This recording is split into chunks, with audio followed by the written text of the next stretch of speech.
Je vais vous dire, Salut Colette, bonsoir Colette. Ce que le président va déclarer ce soir, c'est une suite logique dans des décisions qui ont été prises cette année. Et finalement, c'est la phase 2. Et on est au tout début de tout ça. On va vivre de nouvelles péripéties. Vous n'avez pas fini de vous énerver si vous commencez déjà à l'être. C'est-à-dire que ce soir, ça va être ce soir, et puis peut-être que c'est un minimum de 4 semaines apparemment. Peut-être que justement, tu ne pourras pas forcément faire tes courses au mois de novembre. Pour les cadeaux, ça va être compliqué. Il y a beaucoup qui pensent début du mois de novembre pour faire les cadeaux pour les petits ou pour les grands. Et puis décembre, peut-être que le virus sera toujours là, parce que le virus, il ne va pas partir au mois de décembre. Au mois de décembre, il sera encore là. C'est la saison du virus, ça dépend lequel. Dans la famille des coronavirus, il n'y a pas que la coco. Donc quelque part, décembre, il va toujours être là.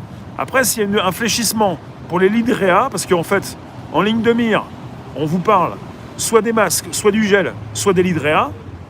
Mais si jamais vous pouviez être soigné avant d'aller en réa, il n'y aurait plus de problème dans les hôpitaux. Plus de problème.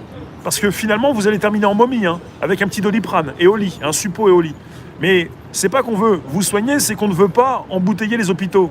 Vous rester chez vous, il y en a beaucoup qui vont. Il y a eu quelque chose de dramatique en début d'année, au mois de mars. Il y a des personnes qui ne sont plus allées dans les hôpitaux. Le problème, c'est que en cas de coco, je dis pas qu'il n'y a pas la coco, en cas de coco, vous avez des opérations qui sont donc poussées, modifiées. Vous ne pouvez plus justement vous faire opérer, vous reporter, vous n'allez pas à l'hôpital, et c'est catastrophique pour tous ceux qui devaient se faire opérer. C'est ce qui s'est passé en début d'année. Il n'y a pas d'hôpital militaire mis en place autour des grandes agglomérations, le problème ne sera pas réglé. D'accord.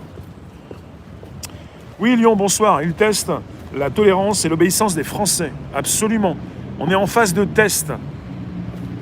Les moujons, les moutons, les pigeons, les brebis, phase de test, vous donnez votre consentement.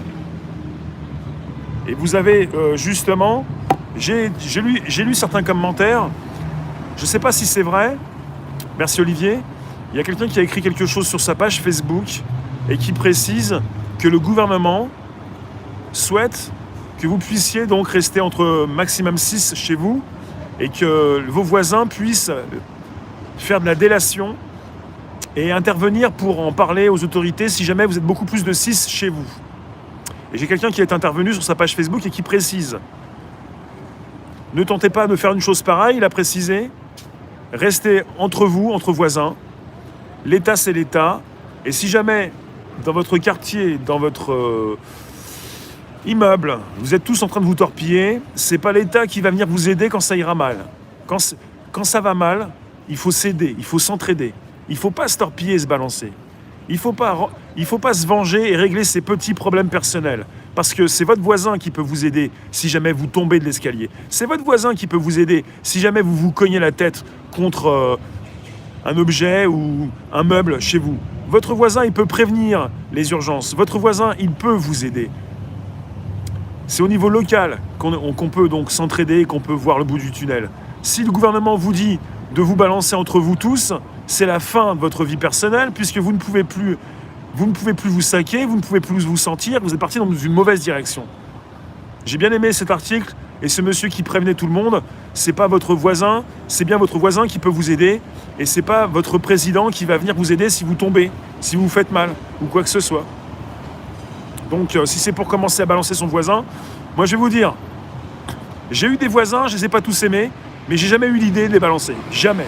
Je ne suis pas une balance, je ne suis pas une poucave et je balance personne.